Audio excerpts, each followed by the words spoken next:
Hello, friends, and welcome. This is myself, Mark Hemmings, of course, and Monique and Eric, and we have something that I think will be really exciting for all of you. We would like to have an annual workshop in a very interesting, relaxed, beautiful location, and we were thinking, what better place than Belize?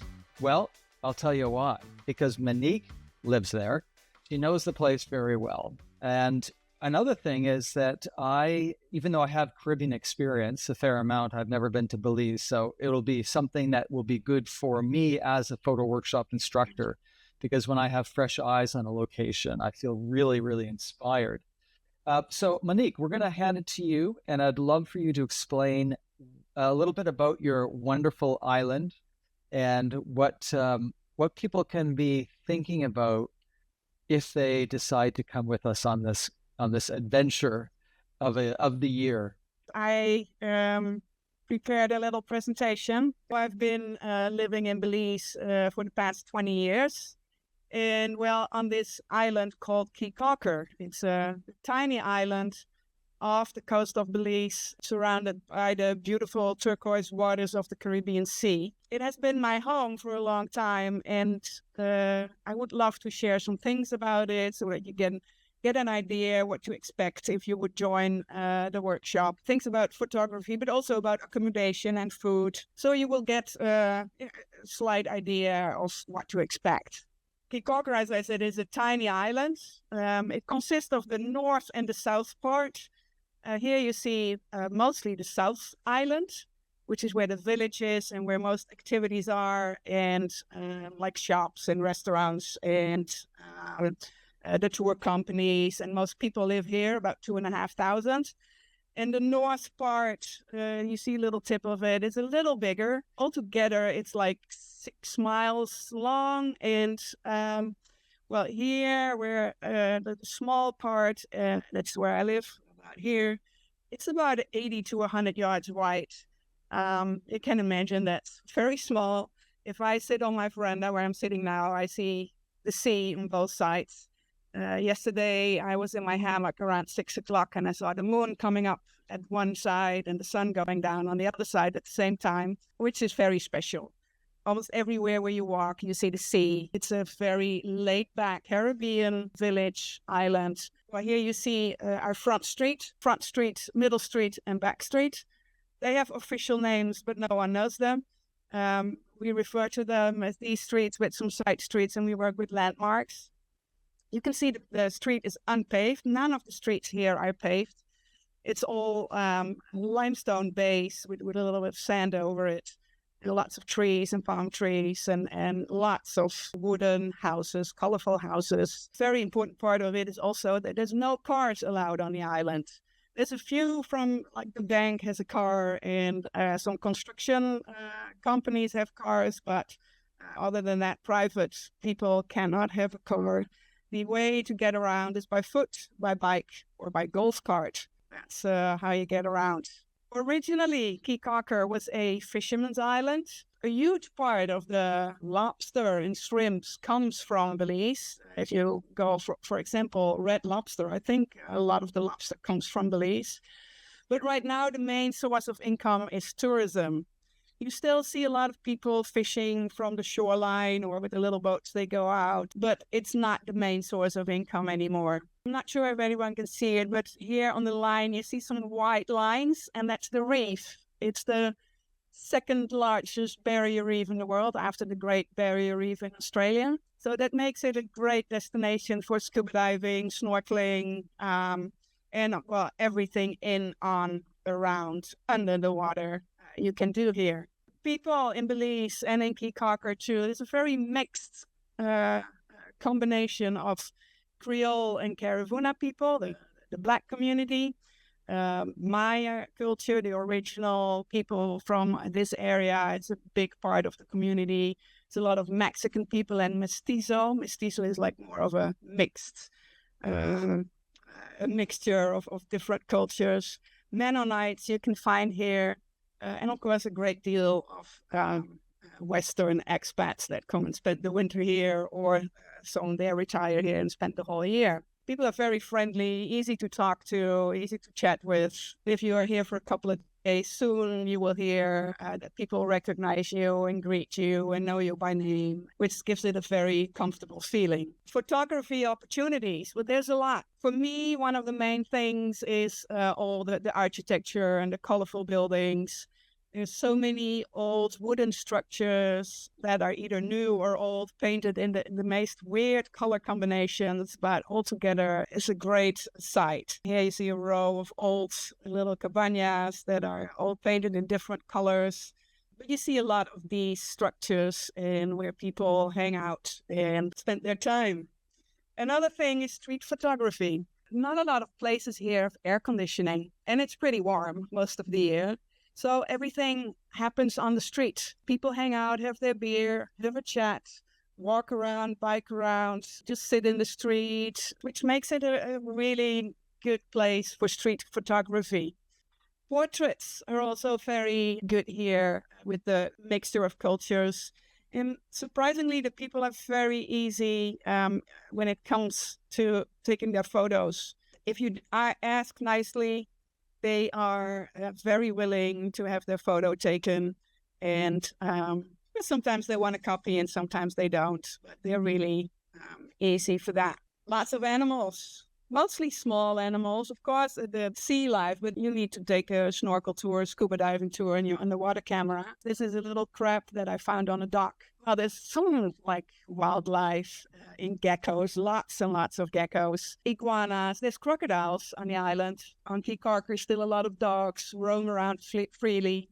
The owners let them walk around. And if you're interested in bird photography, we can organize a guided birding tour and get all the birds of the island. And Belize is an upcoming country for bird photography and birding and in general. So this is a good opportunity for that. And well, people that follow me for a while, they know that I take a lot of sunset photos. Not a morning person, so not a lot of sunrises, but you know, it's an island, so a sunrise and sunset, it's both possible. Some people say we have the best sunsets, but I think that a lot of people living in idyllic places say that. But it's definitely a really good spot for good sunset and sunrise photos. Last but not least, I've been talking about like the raw beauty of the island with the old-fashioned structures and buildings and daily life. But of course, tourism is a big part too, so you can make like lots of picture-perfect holiday photos of all the places that have built up their place here. Accommodation, like what can you expect if you decide to join for accommodation? Well, there's lots and lots and lots. Small hotels, there's no big places, as you can imagine, it's such a small island. But there's small hotels and vacation rentals. Personally, I like the vacation rentals better as you get a more personal atmosphere and more local vibe in those places.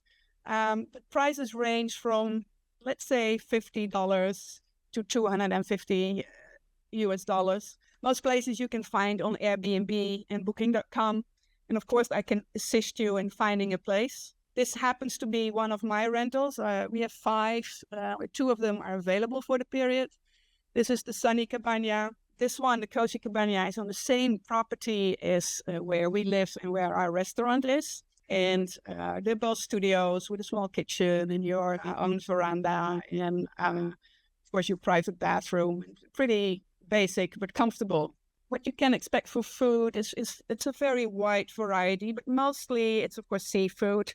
Lobster is cheap here. People come for that. And we're lucky in December, the lobster season is still open. For about like $10 US, you can get lobster here. There's local food, there's Mexican food, there's a few Italian restaurants or more like fusion Thai restaurants. And that goes from street vendors to street barbecues to little restaurants, some bigger restaurants. On an average, I would say like either breakfast, lunch, or dinner. Prices vary from like for $5 you can get a decent meal, and for $40 you can get a more upscale meal.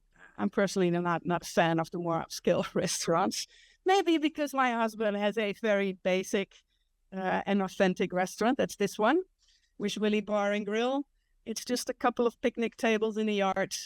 It's just a very relaxed place where people come to meet other tourists or other people that are hanging around. I think when we have the workshop there, we get enough people. We definitely will go for dinner here at Wish Willie. That's a little bit, in short, what you can expect. Of course, there's more and more things that I could tell. But if you have questions, you can, of course, always message me and I can tell you more. But it would be really nice to get a group here, get to know your fellow group members and learn more about photography, and in general, just go slow, because that's the motto in Caye Caulker, you go slow. And that's just the atmosphere here on the island. Outstanding. So next, I want to talk a little bit about what a day in the life of the workshop might be like, and some of the ways that we've thought about how to encourage interaction and participation in this venture. So a typical day would start out with a morning activity.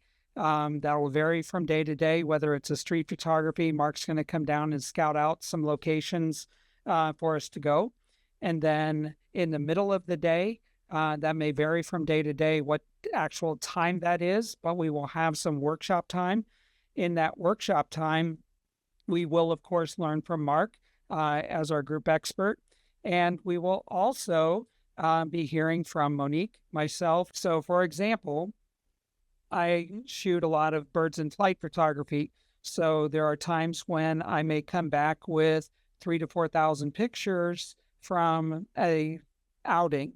So how do you go through all of those pictures? That whole culling process is something that I've refined over time, and I will be sharing that as one of our participant workshop stories, get to know each other sessions. So a typical workshop session may be 1 to 2 hours, and then we would have an evening activity, and there will be time to eat, and there will be time to socialize and things like that during the day. So we're looking for people who want to come, who want to get involved, who want to learn from each other and enjoy each other's company. Usually for my photo workshops, which include, like Mexico, Japan, Italy, Spain, and any of the others that I'm doing in a week, the average is usually around 5,000. But that does include, things like higher end hotels and meals and transportation. But we wanted to make this extremely reasonably priced. So what we're going to do instead is not include any markup. In fact, we're not going to even include the price of the meals and the accommodations and any of that, to make it very bare bones, to make it very accessible to all of you. The price will be $9.95 USD per person. And if you have a non-participating spouse, that would be someone who is not interested in photography but wants to come along anyway for a beautiful vacation, that would be $500 even. And I'll explain why that is.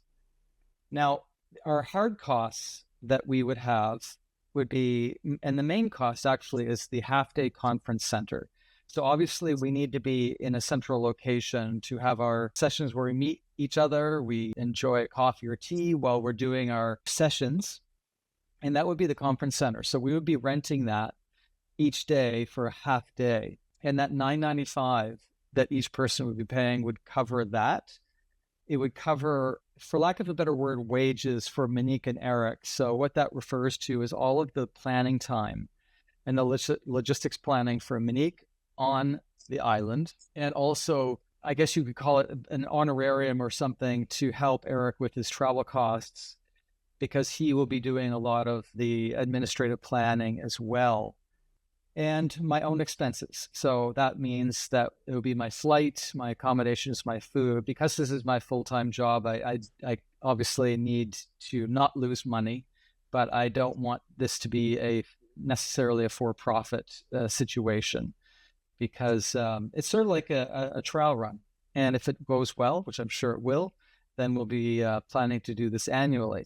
Now, about the non-participating spouse rate, I usually do that for most of my photo workshops, because often a couple would like to have a vacation, but they they don't want to get split up. So the reason why there still is a $500 fee for that person is that we always include them in everything we do except for the teaching sessions. Okay, so that would be they can go off on their own, for example, when we're doing our learning sessions. However, if you go on any walking walks, like photo walks, which we do, they're more than welcome to join us, because it's a lot of fun for them, even though they're not into photography, to walk around the island with us, to take pictures if they want, or just enjoy the scene. So that's the price structure: $9.95 USD per person. And if you have a non-participating spouse or partner, it will be $500 USD. And then you can decide, based on your own budget, how much you want to spend for accommodation. And again, Monique said that she could guide anyone who needs help with that. And also, what budget you have for food. You can spend as little or as much as you want. Now, it's always nice to have group dinners. So I like to have that. You're not locked into having dinner with the group. If you want to go somewhere else, that's fine. But we always at least say, if you want to come with us to this restaurant, and Monique will be helping with this, then we will all go together, if that is the desire. And I think it should be a lot of fun. And with regards to lunchtime, that's something that is often free time. But again, maybe a lot of us would like to have lunch together somewhere. What we're going to do is underneath this little video, in the description below, is all of the details for signing up. And we really hope that you do, because it would be a lot of fun to see you in person. Interestingly, Belize being a sun destination, the prices are quite reasonable with regards to flights. Like usually when I'm, trying to get out of Toronto, the prices are so high if I'm going international, but not so for sun destinations. Okay, I'd like to say goodbye, Monique and Eric. Bye. Hope to see you here in Caye Caulker. Look forward to seeing you. Bye, everybody.